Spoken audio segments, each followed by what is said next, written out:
Well, hello, my dear myself from the future. On this occasion, we are going to study for our commercial law test, and we're going to start from the outsourcing, which is like half the material for this course. So that's what we'll be doing, and we'll be doing it in English with this um, OneNote translation. Let's see how it goes. And it's also like some sort of test because right now I'm not feeling like talking Spanish for some reason. I feel like I've always felt more connected to myself when I'm speaking English. So what we'll be doing is try to get the information first in English to see if like the brain kind of grabs it better, and afterwards we'll probably go from the start in Spanish because wording probably will stick to my brain easier in Spanish, but since the test is in Spanish, right? Unless I ask my teacher to test me in English, which I don't know if he can or he could, whatever. So let's start with outsourcing. It says that art in out. I thought it was gonna be whole translation. There you go. Outsourcing. So a customer contracts with a third party to receive or provide a service on a permanent basis on a part of the customer's production process. So this is one heck of a concept. Like in the end, in the outsourcing relationship, we have three parts. The client, which will be um, the person who, or company most likely, that is requiring the service to be made on their behalf for a specific production process that for some reason or multiple reasons that we'll be studying later on uh, are better off done by someone else. And who will end up doing them? Of course, employees. But the difference is that instead of this client uh, hiring people of their own, they have a relationship with this outsourcing company who in turn hires the employees. So the the actual labor is done, or the labor relationship is between the outsourcer and its employees, because in the end those employees sort of work for the outsourcing company, and the outsourcing company is the one who has to pay them all their benefits and also their vacations and manage the employees and the payroll and everything. Like the power of management belongs normally to the outsourcer.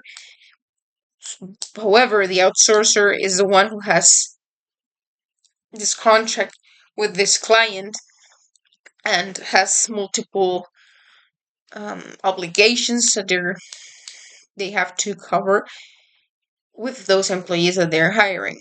And I could know because I work at an outsourcing company, which is Teleperformance, and we have multiple clients in Teleperformance, and we can work for this client in a specific business line or in this other line of business, sorry, and so on and so forth. But it can be a whole nother client that has a relationship with TP, which is in the end my employer. So I'm an employee of this outsourcing company, and whenever they want or need me in another working for another client or in another LOB, or I don't know, whatever, like they can move me, because they have this power of management to move me.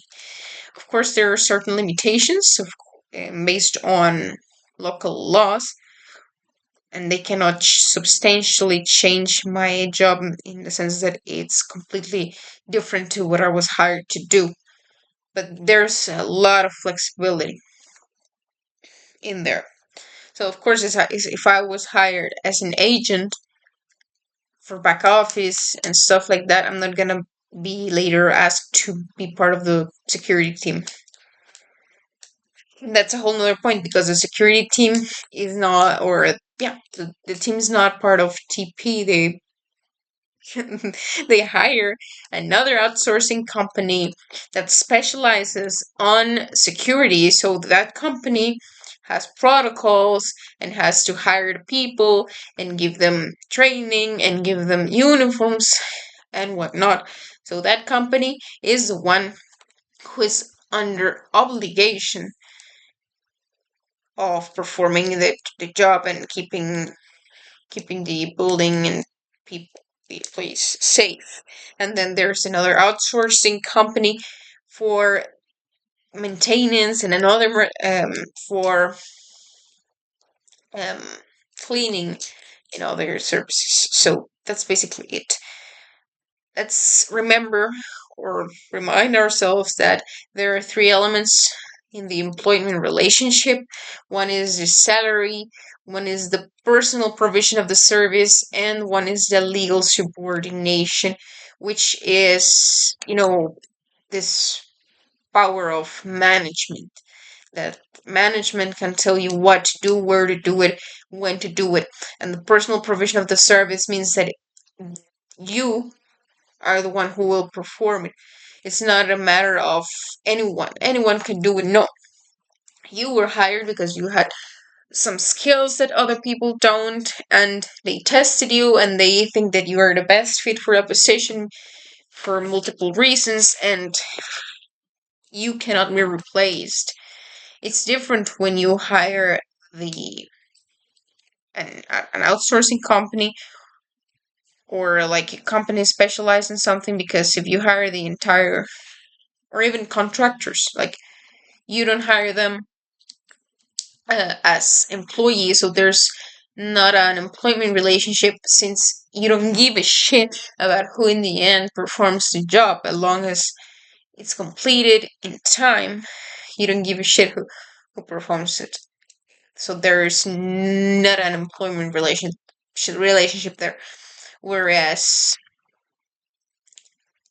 the work that I have, for example, they hired me because I speak English, because I speak German, because I speak Spanish, and because, in my current role, we are required to have bachelor's degree in in some specific areas, and all of that I have. And not only that, but also they hired me because I had experience working for them in other LOB, and they knew that I had the skills that were required to actually be good at the job. So that's a personal provision of the service. I cannot be replaced eh, with anyone. Of course, I will be replaced, or I may be replaced, but not by anyone. It needs to be someone with the same qualifications, and it is of course paid, remunerated. It's not for free that I go there every day, even though I enjoy it. Then the disadvantages are that economically, the outsourcing company charges its cost plus its profit. Well, of course, it's a business, it's not a charity. That means that this company is going to offer all the work of managing people and telling them what to do. And if this client changes their mind and no longer wants to proceed or to have that amount of employees, then they can simply say no, reduce the headcount, and that will be it. Like, the problem will belong to this outsourcing company. So that is, of course, paid. The amount they pay needs to be enough for the outsourcing company to cover all the costs of the operation, as well as. Sorry, I'm kind of anxious. I'm an anxious person. Always me. Whatever. what I was trying to do is what I was trying to say is that in the end, in outsourcing, you need to take into consideration the costs of the operation, which will include vacations and everything you need to pay the employees, as well as the fact that these employees need some rest, and you are obligated by contract to deliver or certain, I don't know, like let's say uh, quantities of a specific stuff. So you need to deliver those. It doesn't matter if it's Christmas, it doesn't matter if it's another type of holiday, you always need to deliver a specific amount. And employees take vacations, and employees get sick, and they miss some days of work. And of course, you need to take that into consideration and hire more people than what you would strictly need, because you need that um, backup, and it's called buffer person. And all those costs need to be covered by what the client is paying. And of course, there needs to be a profit, otherwise, it wouldn't be um, business. So, what's in it for the client? Why wouldn't they save that money and take charge of their own production processes? It's simple because some processes are not too related to your company, in the sense that, let's say I am a tech company, I am Apple, and I hire engineers and designers and mark well, yeah, probably marketing people and everything. Like there's a whole operation going on regarding technology. We have an AI division, we have a software division, we have a hardware division, and multiple other things. Let's say innovation or whatever. Like there must be a whole lot.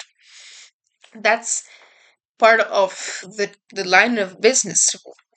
We, if I'm Apple, of course, we produce technology.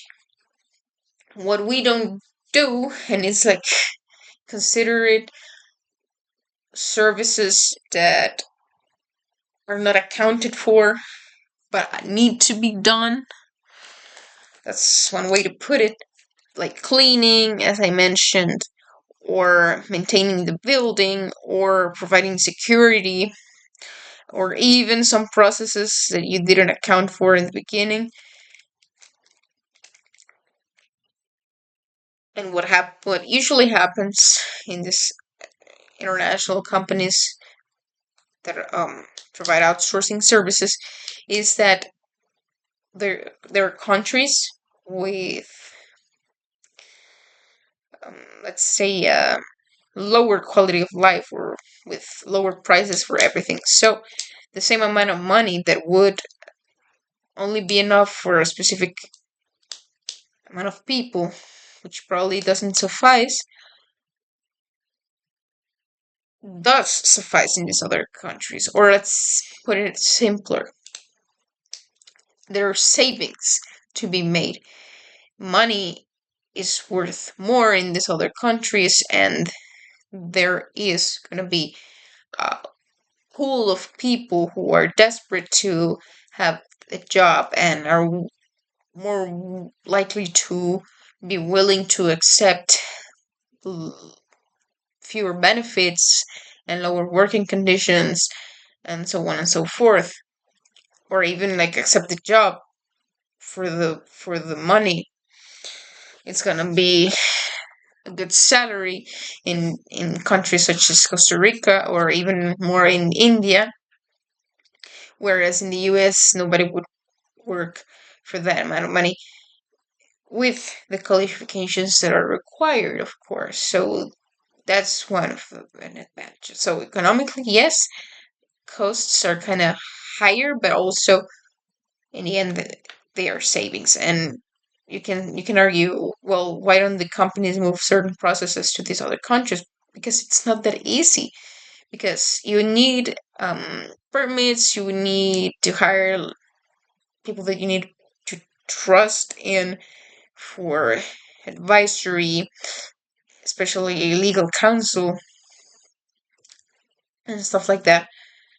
In terms of hiring, and you need to study people's qualifications, and there's a lot of work to be put on that. Whereas these companies, they take charge of everything. You need a service now, you need it for next month, they make it work, they deliver.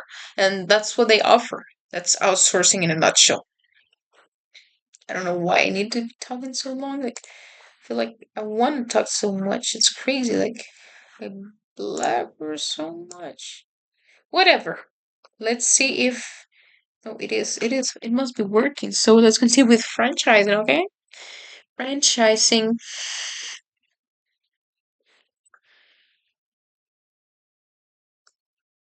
Hey, where's the translation?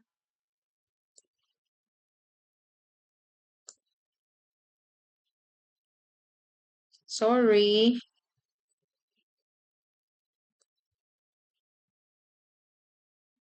Thank you. Okay, the franchise contract. In the contract, we have the franchisor and the franchisee. Let me just check how it's supposed to be pronounced because I'm just bluffing right now. Franchise. Franchise. Franchisee Franchisee. and the franchisor. Franchiser. The franchisor.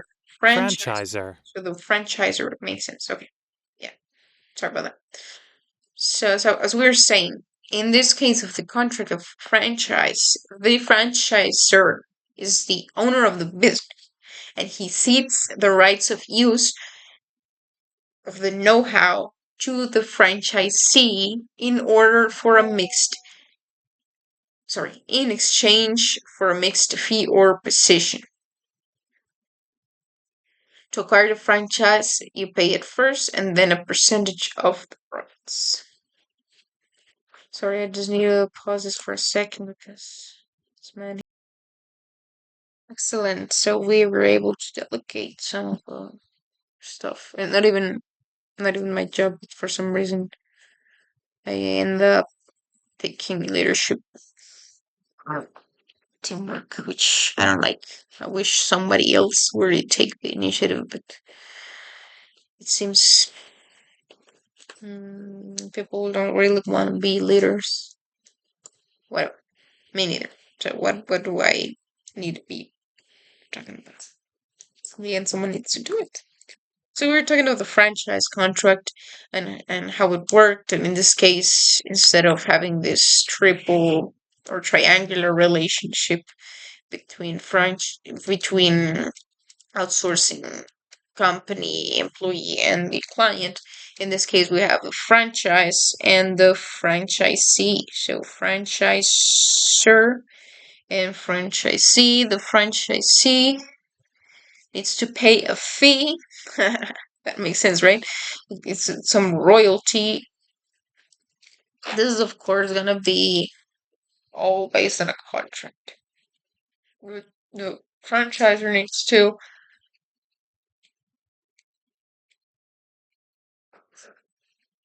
um, give the franchisee the know-how to the business and the instructions and access to the brand and everything to carry out the business just as if it were himself. So to acquire a franchise, you need to pay first and then a percentage of the profits. The object is change. The owner goes on to manage franchises in the sense that, yeah, I got a restaurant and it becomes so successful that I end up being a franchiser and I no longer have to work. I just um, control and supervise my franchisees. So it is a mean of quick and easy way it is a means of quick and easy way to expand. It can also be subject to the condition that the supplies are sold or the rent of a property is paid.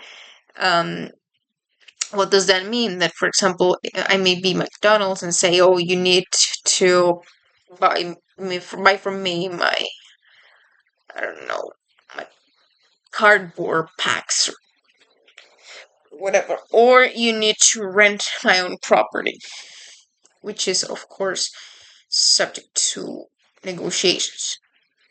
Customers get the impression that the business is solid, of course, because it expands. So you say, "Oh my God, this business must be great." And when things are good, you tend to support them.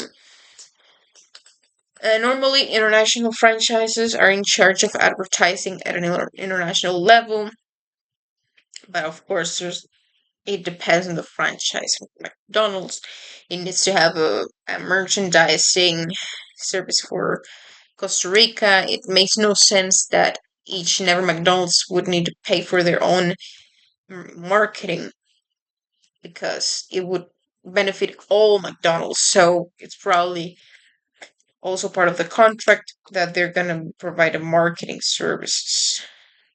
So it might be subject to conditions, as I mentioned, and so on.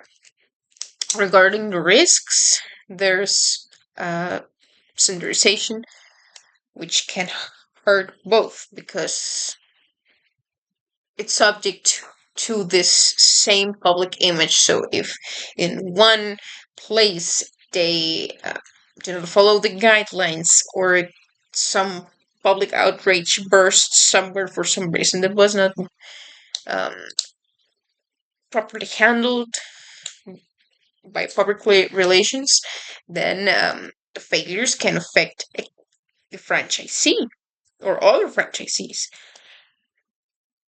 Then increased risk of trade secrets being misused. But then again, I mean, that you can't even argue that that's gonna happen anyway, even if you're not up into a franchise. Then some royalties are so high that there may be no winnings left after paying them. That's a fair risk, okay? And the franchise operates for a certain territory. The franchisee does not have much freedom when acquiring the franchise. Okay, what does that last point mean? That if I'm McDonald's, I say, okay, based on my studies, I am lacking some McDonald's in this specific area. So if you want to purchase my franchise, you need to put the McDonald's there and where I tell you to do so, not wherever you want. You're not allowed to open a McDonald's anywhere you want. Let's continue. Oh, what the hell is this? So you got the translated version and the original. That's funny. Okay, let's talk about the factoring contract.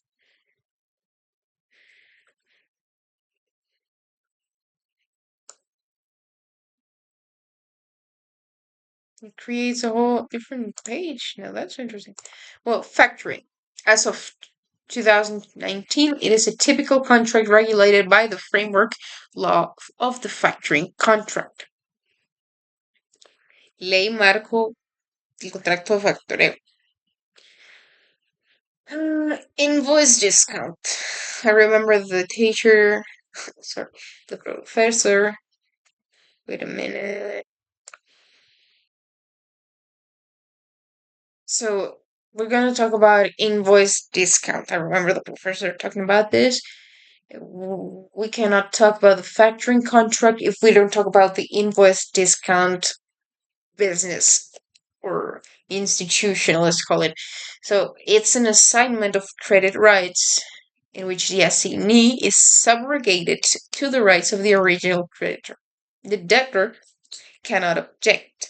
He must simply be notified of the assignment and where he must continue to pay. Well, that's of course because, sorry, that's obvious. Since in commercial law, when there's a cession, The debtor just needs to be notified. It's not subject to their will. So the assignee is subrogated to the rights of the original creditor. Yes. So it's for an invoice. Invoice in the sense of a loan. It is used to fund in order to meet the fixed expenses. The invoice is assigned to someone else so that they can pay instantly what is stated in the invoice or a little less. To be profitable, this has to be done in mass, minimizing the risk of default. So, what's the risk of default? At least in Spanish, I don't know. Default.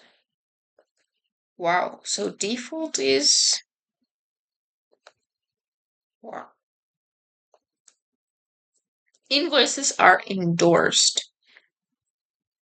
Endorsed meaning in the doors, in the other part, the back side of the of the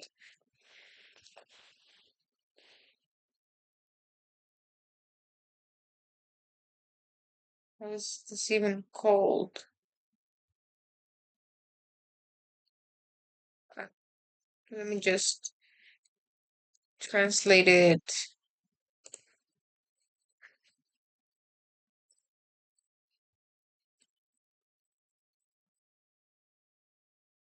Security tile.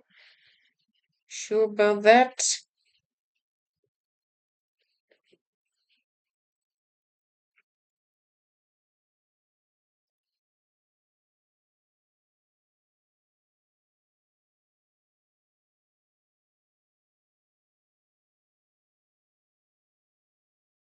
Sometimes I hate people.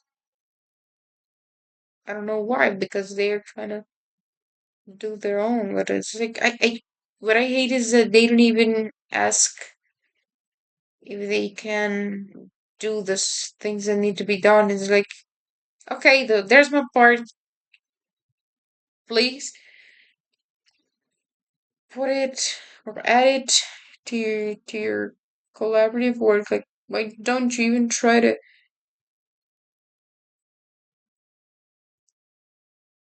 put it there? Like, I don't know. I don't really know why people.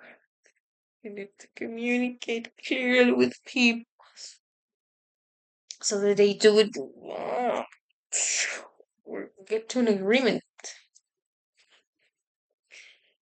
Oh, I just hope that the stupid ass classmates that I'm gonna have next course are not the same ones I had for this other course that I had because I fucking hate them. Anyway, I'm not talking about this because I'm talking about well, whatever. Thing is, factoring. Invoices are endorsed. How are electronic invoices endorsed? They are issued in HTML format, which goes to the treasury at once. For a credit institution to be healthy, its credit portfolio has to have a maximum of 3% delinquency. Factoring has two modalities, with recourse, which means guarantee, with guarantee, and no remedy. No remedy means no warranty. The invoice has no guarantee that the debtor will pay.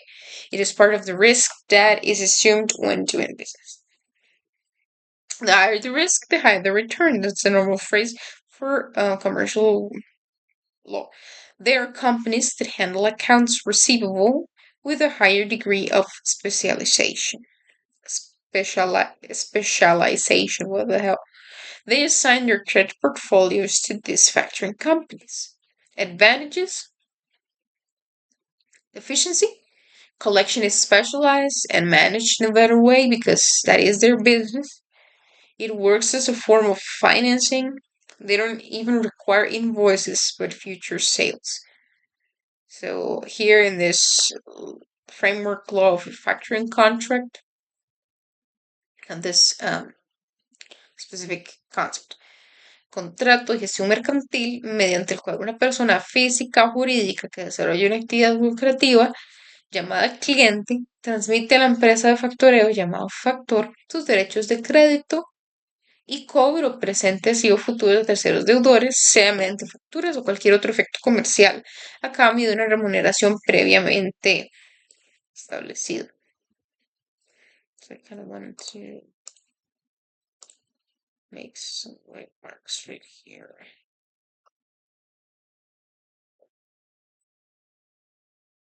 Este contrato puede comprender también otros tipos de cláusulas relacionadas con la gestión financiera, administrativa y contable, derechos de crédito y cobro presentes y o futuros, la administración de las cuentas, la evaluación de investigación de los clientes y la cobranza de los créditos, así como la inclusión de una cláusula de garantía para el factor en caso de incumplimiento de los derechos. Why is Spanish so fucking tedious? Like, just makes no sense why it's so difficult to pronounce everything. I need to move my mouth, like open it more to talk. I'm tired. I'm tired of talking. So a CPA certification may be sufficient enforceable title for a person. That's kind of redundant. As in the case of the condominium fees. What does this mean? Sufficient enforceable title for enforcement. That this CPA certification stating that they haven't paid, that they are in default, is enough to go to the jurisdiction and ask for action to force the collection. Installment invoices must be signed. What's that supposed to mean? Installment invoices means in loans. So yeah, for the future. Okay, I'm actually learning a lot here in terms of English. Whatever. I'm afraid of having to work with US law because it sounds like something I don't really need to care about, and that is, of course, ignorant because the best lawyers care about how other legislations work. And it's not that I don't care, but I kind of want to consolidate my knowledge in Costa Rican legislation first and later expand to other horizons, if that makes sense. So I don't want my job to be in relation to another jurisdiction. Just because I speak English doesn't mean I care about the US legislation. So yeah, but that's kind of where destiny leads me, or I don't know. I'm trying to get a job in a Costa Rican law firm where they have international clients, and for that, I'll probably need this sort of language. So if you're gonna pay an installment invoices, then it must be signed. So this is not in vain. Nothing is in vain. So I don't know. Wenn es die deutsche Sprache geht, dann kann ich nicht damit gut umzugehen. Kunden zu beraten. Das ist einfach nicht genug. Muss ich mich mehr Mühe geben, vielleicht mehr lesen. Ich habe am Schrank ein allgemeines Strafrechtbuch und manchmal lese ich es und verstehe fast alles. Natürlich, weil ich den Stoff schon kenne. Es ist nicht so unterschiedlich zu kostarikanisches Gesetz. Trotzdem ist es ein bisschen schwieriger als etwas anderes zu lesen.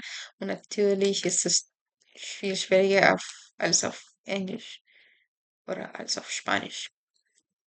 Aber es gefällt mir zu wissen, dass ich eine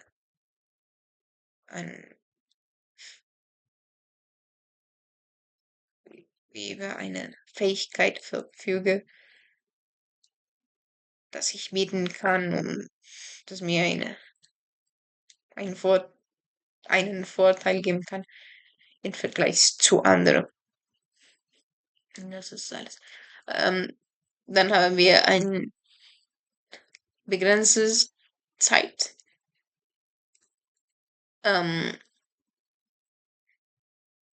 Also die Übersetzung. Wir werden es auf Deutsch versuchen. Der nächste. Okay? So, limitation period. Article 984, except as expressly provided in other chapters of this code, all rights and their corresponding actions shall prescribe in 4 years, with the following exceptions, which shall prescribe in 1 year. So actions for the nullity of the resolutions taken by the shareholders' meetings or boards of directors of commercial companies, claims for defects in things sold with the guarantee of proper operation, and those of responsibility of the administrators, managers, directors, and other members of the administration companies. Actions to collect interest, rents, leases, shares by employers to collect the value of the works they perform on a piece work basis. Actions to collect the use of any other right over movable property. And this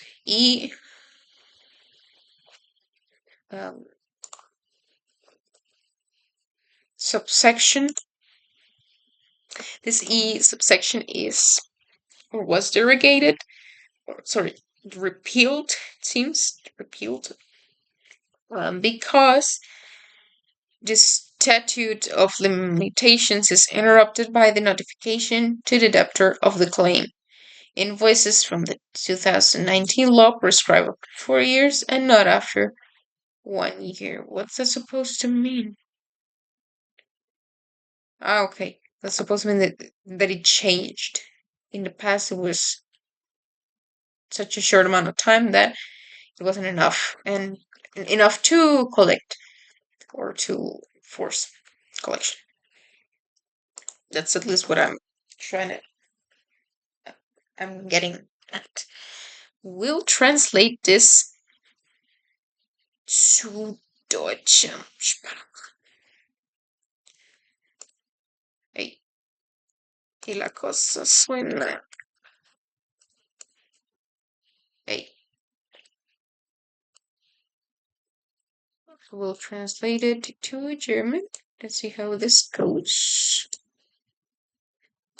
Let's translate the H. Computerverträge. Software gilt als Werk und wird durch das Urheberrechtsgesetz geregelt. Es wird kritisiert, dass es sich um Adhäsionsverträge handelt. Solange ein Adhäsionsvertrag keine unfairen Bedingungen enthält, ist der Vertrag gültig. Beispiele, dass die Parteien darauf verzichten, vor Gericht zu gehen. So, Urheberrecht.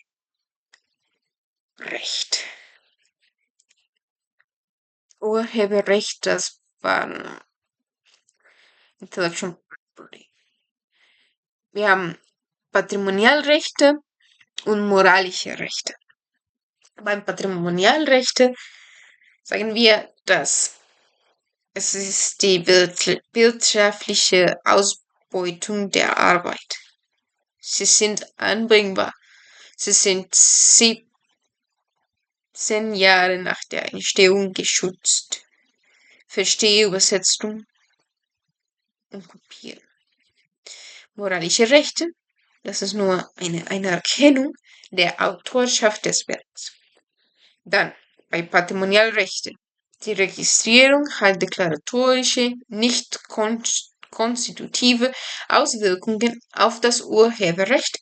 Im Gegensatz zu Marken oder Patenten, die sind Industrieeigentum, die aus der Registrierung entstehen. Moralische Rechte. Obwohl ich die wirtschaftlichen Rechte übertrage, habe ich das Recht, das Werk nicht verändern zu lassen. Es beinhaltet auch das Recht, ihre Meinungen zurückzuziehen. Es zu zeigen ist ein Recht. Das Werk kann privat bleiben. Moralische Rechte sind unverschreiblich. Unverschreiblich. Was bedeutet das? Impreskriptible. Wie ist das genau? Ich glaube, es geht. Es geht. Setzen wir fort mit Lesen. Das ist doch viel kompliziert.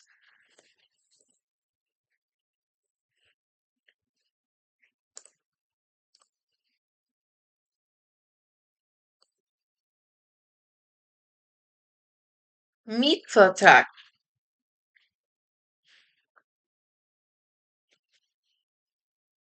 Hier reden wir mal über Leasing. Wir haben finanzielles Leasing und operatives Leasing. Finanziell Miete mit Kaufoption und operativ ist einfach Miete. Finanzleasing dient als Finanzierungsform. Der Leasingvertrag wird für den geliehenen Vertrag bezahlt und Sie haben die Möglichkeit, den Kauf des Fahrzeugs zu beantragen oder mit der Finanzierung eines anderen Fahrzeugs zu beginnen. Das Leasingunternehmen kann autorisiert werden, das Vermögen auf den Namen eines Käufers zu legen, wodurch die Übertragungssteuer erspart wird. Vorteile: Gläubiger dürfen kein Fahrzeug zurückfordern, das nicht auf ihren Namen läuft. Was heißt ja Gläubiger? Acreedores. Es ist kein Gemeinschaftseigentum für die Zwecke der Scheidung oder gerichtlichen Trennung. Wenn Sie Ihr eigenes Fahrzeug mit Schmuggelware einhalten, beschlagnahmen Sie das Fahrzeug. Andererseits beanspruchen die Vermieterfirmen, wenn es verpachtet ist. Was heißt ja verpachtet?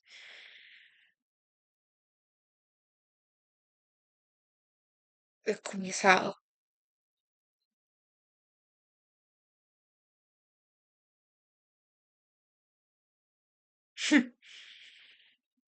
Beschlagnahmen Sie das Fahrzeug.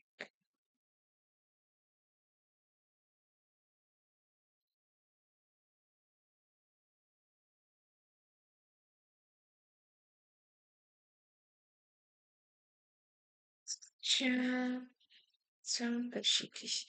Ein Fahrzeug zu versteigern ist teuer und schwierig. Andererseits müssen Sie beim Leasing nur einen Entführer bezahlen, um das Fahrzeug im Falle einer Nichteinhaltung zurückzuholen.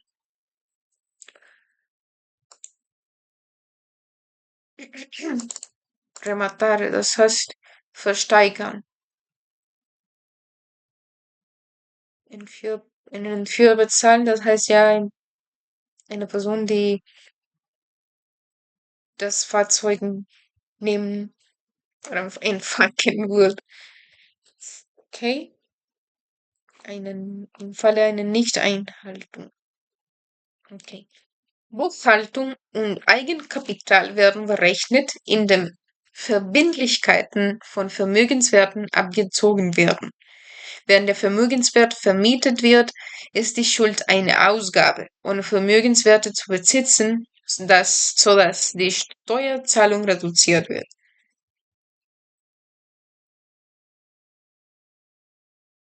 Verbindlichkeiten, das heißt ja Passivus von Vermögenswerten Aktivus abgezogen werden. Wenn der Vermögenswert vermietet wird, ist die Schuld eine Ausgabe.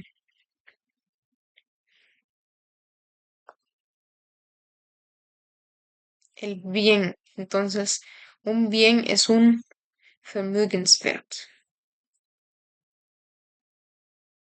Wenn der Vermögenswert vermietet wird, ist die Schuld eine Ausgabe, ohne Vermögenswerte zu besitzen, sodass die Steuerzahlung reduziert wird. Unternehmen finden es sehr attraktiv.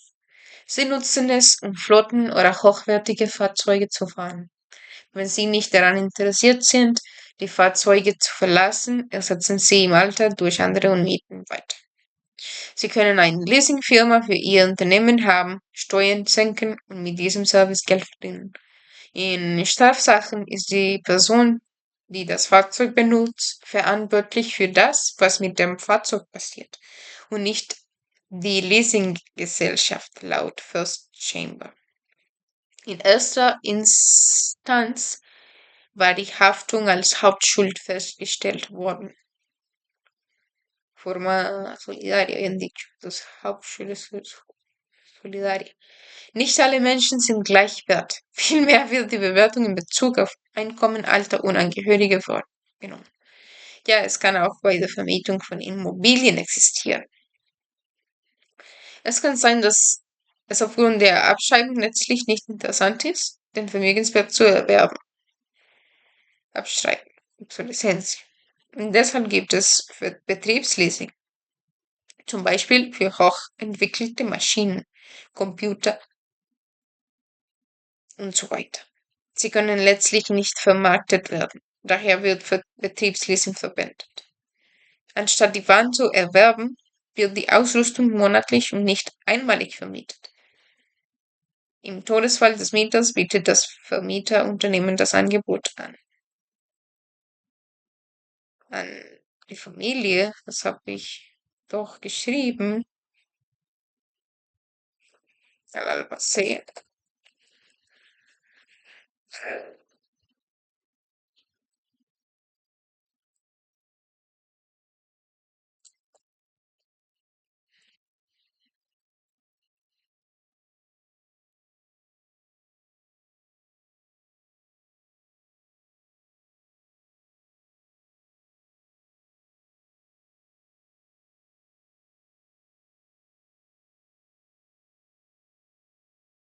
Ich muss ja wissen, wie es geht.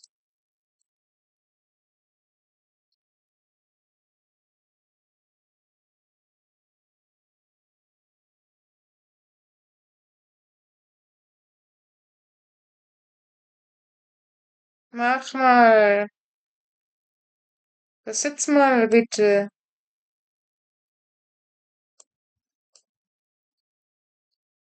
Ach, was für ein Scheiß.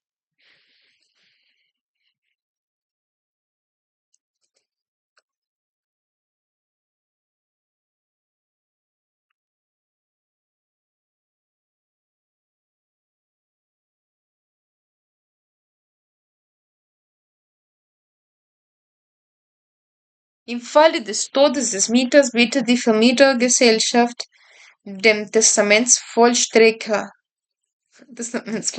an, die Immobilie von ihm zu kaufen, sofern er weiterhin zahlt. Vermietung, Kurzzeitmiet. Das ist ja, keine Ahnung, was ich da. Wir haben Renting, Short-Term Rental. Das ist ja eine bekannte Sache. Ein bekannter Vertragsform. Contrato de reporto. Setzen wir fort mit Deutsch. Ich finde das ganz interessant. Sachen auf welche hören und zu erkennen, weil ich sie geschrieben habe. Deswegen kommen sie mir bekannt vor, irgendwie. Also, Repo-Vertrag. Gegenseitiger Kauf und Verkauf von Wertpapieren. Abtreten von Rechten, da es sich um Wertpapiere handelt. Es ist wie ein Kauf und Verkauf als Wiederverkaufsvertrag. Gemeldet übermittelt dem Melder durch die Abtretung der Rechte eine Reihe von Wertpapieren zu einem bestimmten Preis mit der Verpflichtung, dass dieser sie ihm zu einem festgelegten Preis und innerhalb eines bestimmten Zeitraums zurückgeben muss. Artikel 49. Berichterstatten. Das Repo ist ein Vertrag, durch den die gemeldete Partei überträgt Eigentum an den Wiederverkäufer Wertpapiere einer bestimmten Art durch einen Preis. und der Reporter übernimmt die Verpflichtung, an die weiterzugeben, am Ende der festgelegten Laufzeit als Eigentum an der gemeldet so viele Wertpapiere derselben Art gegen die Erstattung des Preises, die sie kann in dem vereinbarten Umfang erhöht oder verringert werden. Dieser Vertrag ist perfektioniert mit der Durchführung der Abschlüsse. Was heißt die Abschlüsse? Entrega de los títulos. Genau, suena como un poco diferente. Das Nutzungsrecht kann übertragen werden, endet jedoch mit dem Tod des ursprünglichen Niesbrauchs. In Südafrika gibt es kein bevorzugtes Abonnement, in den anderen schon. Es ist nicht Südafrika, Idiot. Las sociedades anónimas. Estupidez.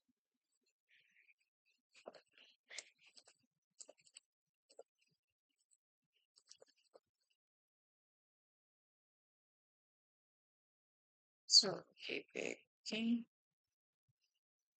Position de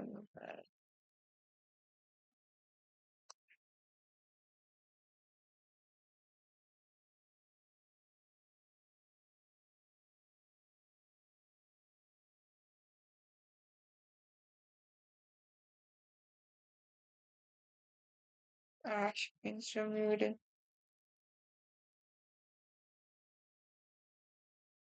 Public limited companies. There is no preferential subscription. So we'll continue with the same in English because it's gonna be easier and my brain is already fried. Reciprocal purchase and sale of security titles. Assignment of rights as they are securities. It is like a purchase and sale as a resale agreement. Reported transmits to the reporter through the assignment of rights. So we have a reported and a reporter. Through the assignment of rights, a series of securities for a certain price, with the obligation that the latter return it to him for a set price and within a certain period. The latter being the reporter. The reported is the one who transmits the securities. They sell them. And the reporter buys them with the obligation that they return it to the reported for a price in a certain period. So based on the Article 49, reporting, the repo is a contract by which the reported party transfers in property to the reseller securities of a given kind by price, and the reporter assumes the obligation to pass on to the reported. At the expiration of the established term, the property of others so many securities of the same kind against the reimbursement of the price, which may be increased or decreased to the extent agreed. This contract is perfected with the delivery of the security types. The right of usufruct can be assigned, but it ends with the death of the original usufructuary. Oh, assigned means transmitted. Can be ceded, may you say, let's say. But it ends with the death of the original usufructuary. The professional switch. So that needs to be covered on another time, I guess. But this is not the same. I wanted this to be translated again to German. I could be able to do that. Der Nutzungsrecht, das ist Usufrukt, kann übertragen werden, endet jedoch mit dem Tod des ursprünglichen Niesbrauchs. Niesbrauchs bedeutet Usufructuario. Das ist ja ganz interessant. In Aktiengesellschaften gibt es kein bevorzugtes Abonnement, in der anderen schon. Ich weiß nicht, ob das richtig ist. Cuota litis, abogado con un cliente, porcentaje de éxito. El mismo es válido que revuelve honorarios con porcentaje de las resueltas del proceso para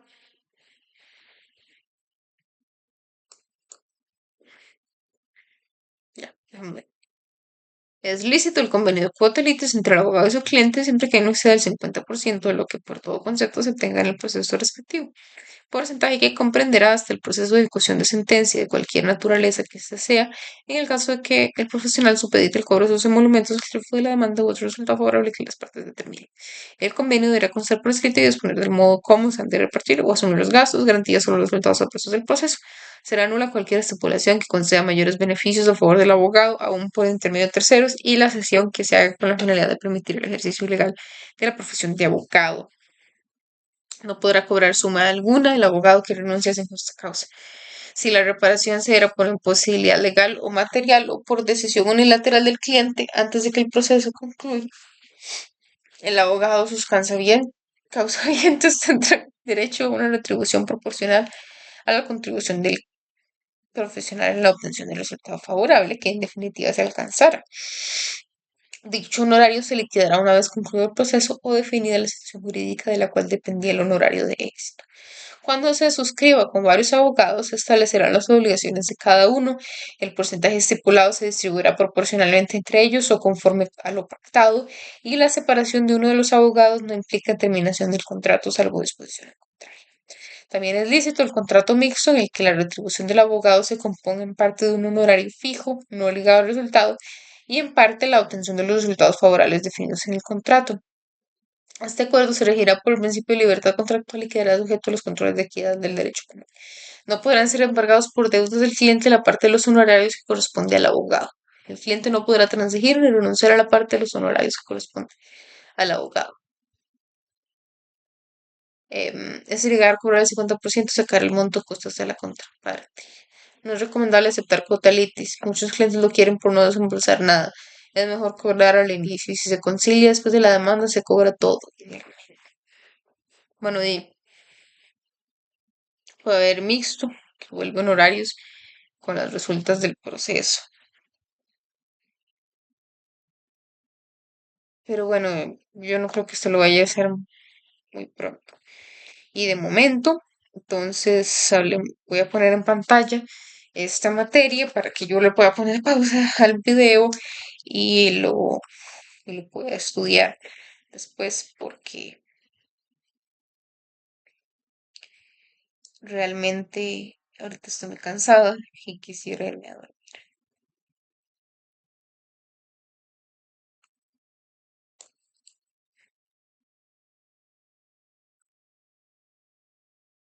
Comprar establecimiento mercantil, el arbitraje como contrato,